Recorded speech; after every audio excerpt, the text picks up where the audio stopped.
Assalamualaikum warahmatullahi wabarakatuh. Apa kabar semuanya? Pada hari ini kita akan membahas salah satu cabang dari struktur data hierarki, yaitu graf. Graf sendiri terdiri dari tiga jenis, yaitu yang pertama ada graf tidak berarah dan tidak berbobot, yang kedua ada graf tidak berarah dan berbobot, kemudian yang terakhir ada graf berarah dan berbobot. Namun, pada video ini, kita hanya akan membahas jenis graf yang kedua saja, yaitu graf tidak berarah dan berbobot. Sebelumnya, perkenalkan kami dari kelompok 5 pada mata kuliah Struktur Data dan Algoritma, dengan saya sendiri, Firly Rucita Sundari, NIM 2200041, kemudian rekan saya Andina Rinta Zahara dengan NIM 2208991, Emriza Becareli dengan NIM 2207058, Raihan Putra Shailendra 2205744.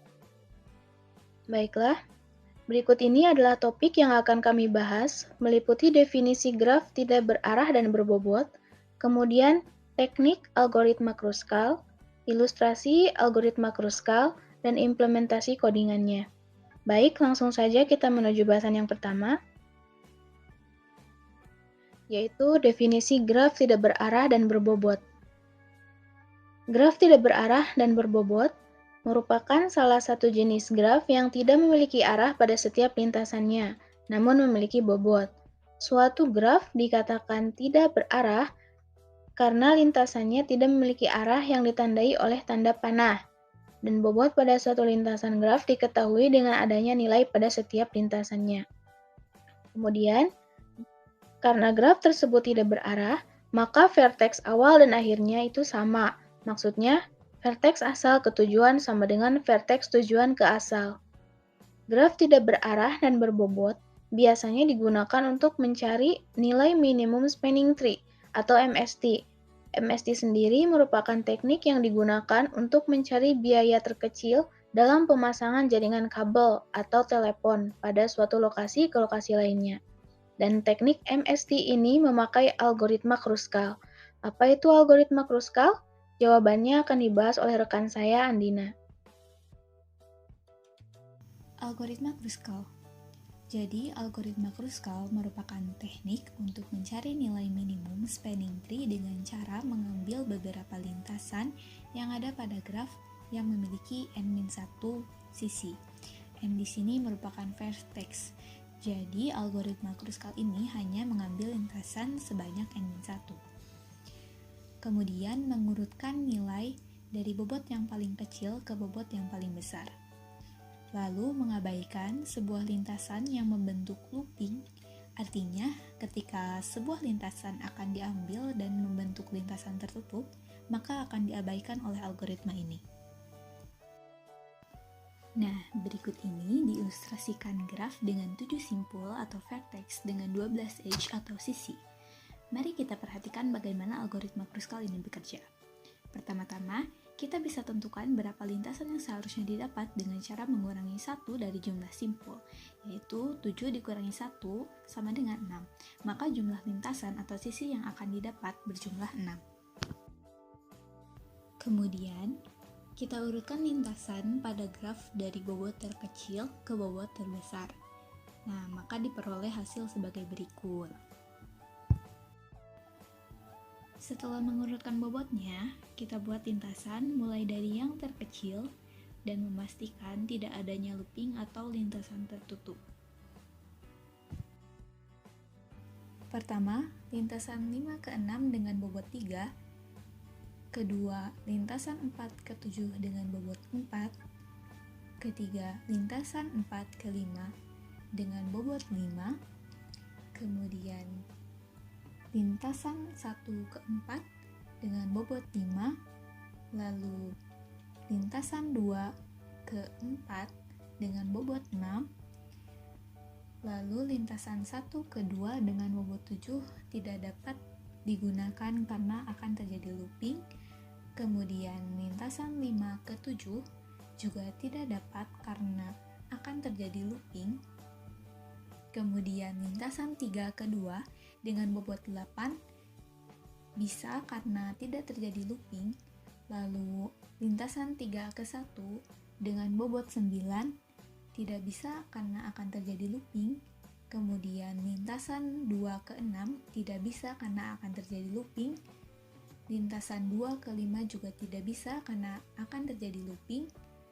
Dan terakhir lintasan 6 ke 7 juga tidak memenuhi karena akan terjadinya looping. Nah, inilah hasil akhir dari ilustrasi algoritma Kruskal. Selanjutnya kita akan beralih ke implementasi coding. Baiklah, saya akan menjelaskan implementasi graf TBB dengan algoritma Kruskal dalam codingan.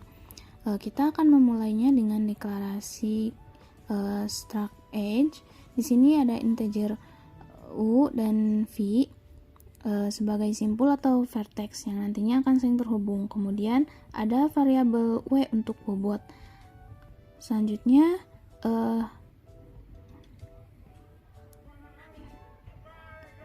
kita akan mendefinisikan graf di mana ada integer v dan e kapital. Di sini e dan v ini merepresentasikan jumlah daripada simpul dan lintasan dalam graf. Lalu di sini ada edge diikuti dengan edges. Jika kita perhatikan pada edge terdapat pointer di sini.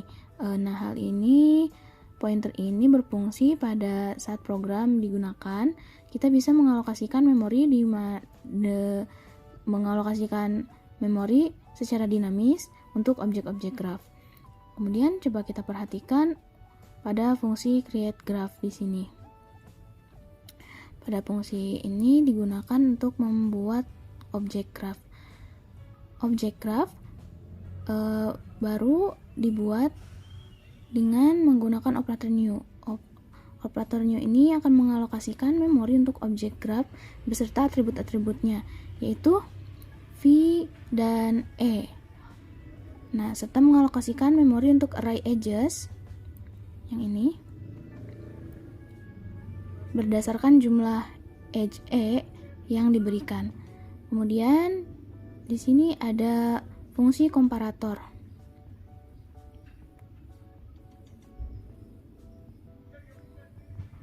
Nah, komparator ini berfungsi untuk mengurutkan edge pada graf.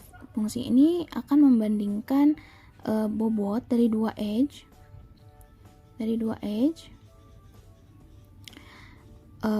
dan akan mengembalikan nilai true jika bobot pertama lebih kecil daripada edge yang kedua. Nah, ini selaras dengan algoritma Kruskal, yaitu untuk menemukan MST, di mana tekniknya yaitu mengurutkan terlebih dahulu bobot terkecil ke terbesar dari setiap edge. Selanjutnya akan dijelaskan oleh rekan saya. Dalam algoritma Kruskal, kita menggunakan struktur data subset untuk menyimpan himpunan-himpunan node yang terhubung. Nah, sekarang kita akan membahas fungsi find parent. Fungsi ini memiliki peran untuk mencari parent dari suatu node dalam struktur data subset. Di dalam fungsi parent, terdapat parameter subset yang merupakan struct dan i yang merupakan indeks node yang ingin kita cari parentnya. Di dalam fungsi ini, kita melakukan pengecekan apakah parent dari node tersebut sama dengan indeks itu sendiri. Jika tidak, kita melakukan rekursi dengan memanggil kembali fungsi parent untuk mencari parent dari parent yang sebelumnya. Setelah ditemukan parent yang sebenarnya, fungsi ini akan mengembalikan nilai parent tersebut.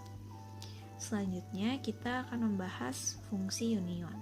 Fungsi ini memiliki peran untuk menggabungkan dua himpunan node berdasarkan rank-nya dalam struktur data subset. Pada fungsi ini juga terdapat parameter subset yang merupakan struct dan x dan y yang merupakan indeks node yang ingin digabungkan. Pertama, kita mencari parent dari node x dan y menggunakan fungsi find parent. Kemudian kita membandingkan rank dari kedua parent. Jika rank dari parent node x lebih kecil dari rank parent node y, maka parent dari node X akan diubah menjadi parent node Y. Jika rank dari parent node X lebih besar dari rank parent node Y, maka parent dari node Y akan diubah menjadi parent dari node X. Namun jika kedua parent memiliki rank yang sama, kita bisa memilih salah satunya untuk menjadi parent dan meningkatkan ranknya.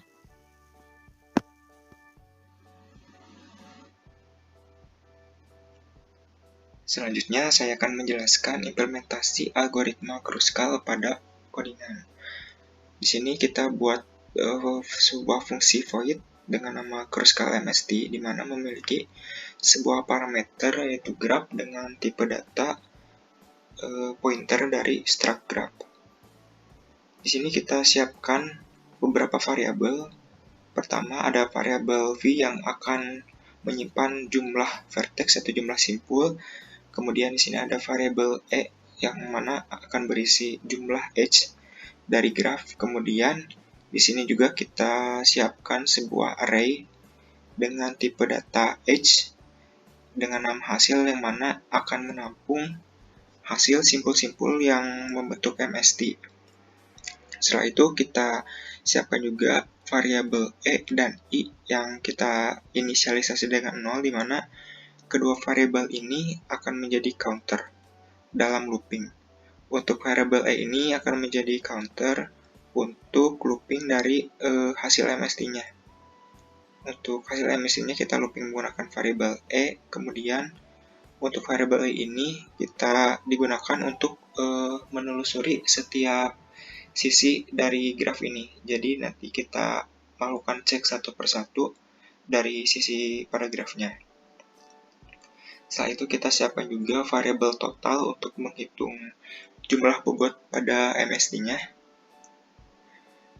Setelah semua variabel disiapkan, maka kita langsung masuk ke langkah yang pertama, yaitu melakukan sorting edge.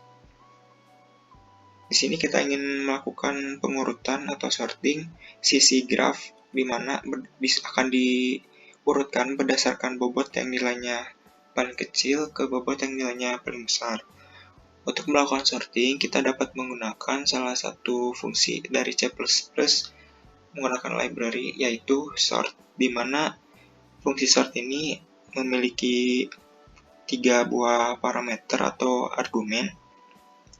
Argumen yang pertama ini merupakan awal elemen array, dan argumen yang kedua ini berisi dari akhir dari elemen array. Jadi di sini kita tentukan kita ingin mengurutkannya dari mana dan ingin mengurutkannya sampai mana. Dan juga di sini ada komparatornya. Jadi untuk yang pertama ini kita masukkan alamat elemen array yang pertama. Karena edges ini memiliki tipe data pointer, maka dia akan menunjuk ke alamat elemen array yang pertama. Setelah itu kita masukkan alamat elemen array yang pertama ditambah dengan jumlah sisinya, di mana di sini si pointer akan berpindah sejauh jumlah sisinya, yang mana akan menunjukkan ke sisi yang terakhir. Kemudian di sini ada komparator juga. Bisa kita lihat di sini untuk komparator ini untuk kita menentukan ingin mengurutkannya berdasarkan apa. Karena pada edge ini terdapat 3 buah variabel, yaitu simpul tujuan, simpul awal, dan juga bobotnya. Karena kita ingin mengurutkannya berdasarkan bobot, maka kita tulis di sini bobot sisi yang pertama harus lebih kecil dari sisi bobot yang kedua, sehingga nanti sisinya akan terurut secara ascending. Nah, setelah kita urutkan sisinya, selanjutnya kita lakukan alokasi memori untuk array dinamis dari struct subset ini, di mana subset ini memiliki variabel parent dan juga rank.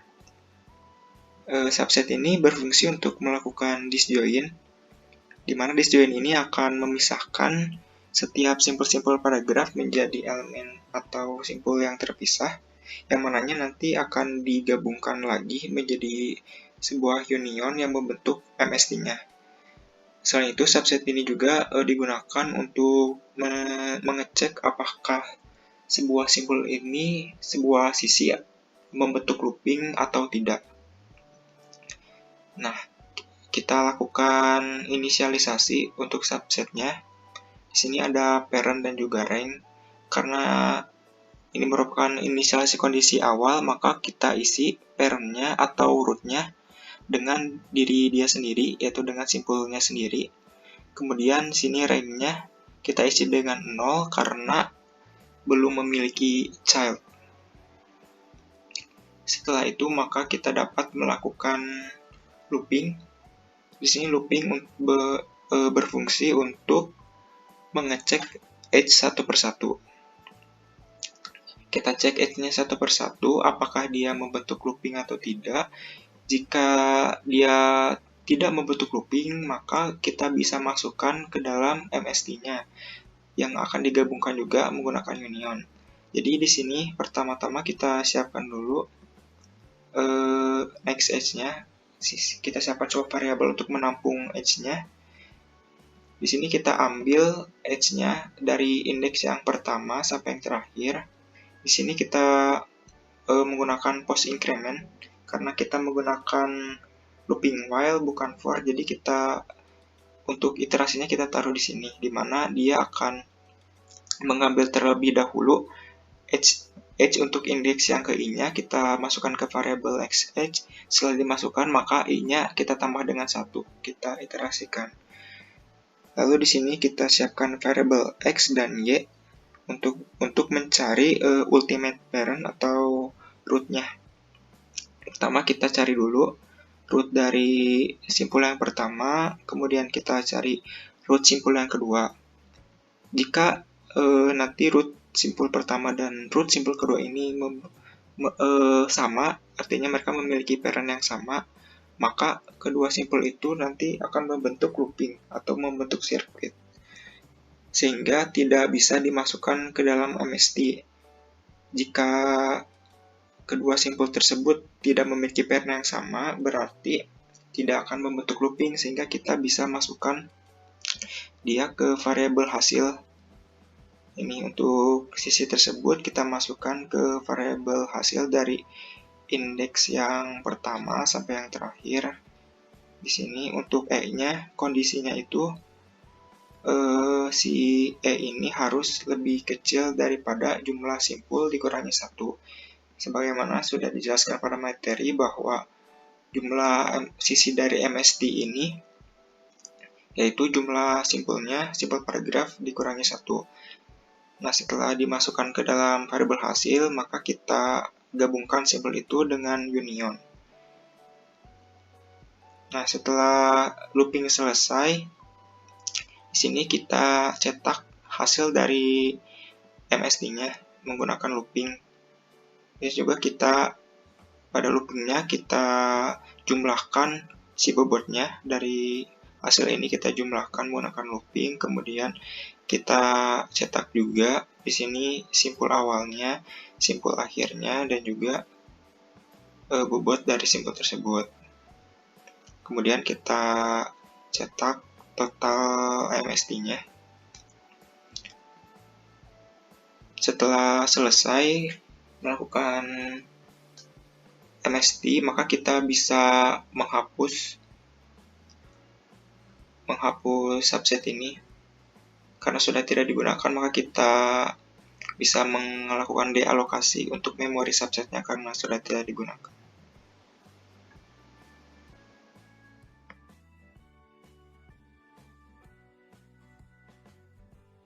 Baik, selanjutnya di sini saya akan menjelaskan hasil output dari program yang telah kami buat. Namun, sebelum merunning kode tersebut, mari saya akan menuliskan lintasan dan jumlah bobotnya terlebih dahulu. Yang pertama di sini ada lintasan 1 ke 3 dengan bobot 9. Ada lintasan 1 ke 2 dengan bobot 7. Lintasan 2 ke 3 dengan bobot 8. lintasan 1 ke 4 dengan bobot 5, lintasan 2 ke 4 dengan bobot 6, lintasan 2 ke 5 dengan bobot 11, lintasan 2 ke 6 dengan bobot 9, lintasan 4 ke 5 dengan bobot 5, lintasan 4 ke 7 dengan bobot 4, lintasan 5 ke 6 dengan bobot 3, lintasan 5 ke 7 dengan bobot 7, lintasan 6 ke 7 dengan bobot 11. Sudah, lalu di sini saya akan mencoba merunning.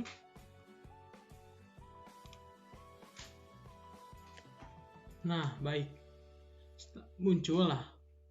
Setelah di running, maka hasil outputnya akan menampilkan jumlah bobot terkecil hingga terbesar.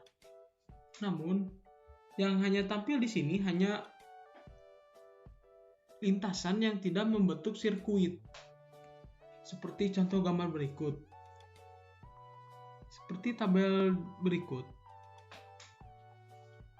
Yang checklist yang akan tampil di output ini. Sedangkan yang X atau yang merah itu menunjukkan bahwa lintasan tersebut membentuk sirkuit sehingga tidak ditampilkan di output tersebut. Di sini hasil outputnya yaitu lintasan 5 ke 6 dengan bobot 3, lintasan 4 ke 7 dengan bobot 4, lintasan 1 ke 4 dengan bobot 5, lintasan 4 ke 5 dengan bobot 5, lintasan 2 ke 4 dengan bobot 6, lintasan 2 ke 3 dengan bobot 8. Lalu, jumlah bobot tersebut ditambahkan dan menghasilkan total bobot atau total MST yaitu 31. Nah, di sini membuktikan bahwa program yang kami buat berhasil sesuai dengan ketentuan graf tidak berarah namun berbobot. Mungkin sekian dari kelompok kami. Mohon maaf bila ada kesalahan. Wabillahi taufiq wal hidayah. Wassalamualaikum warahmatullahi wabarakatuh.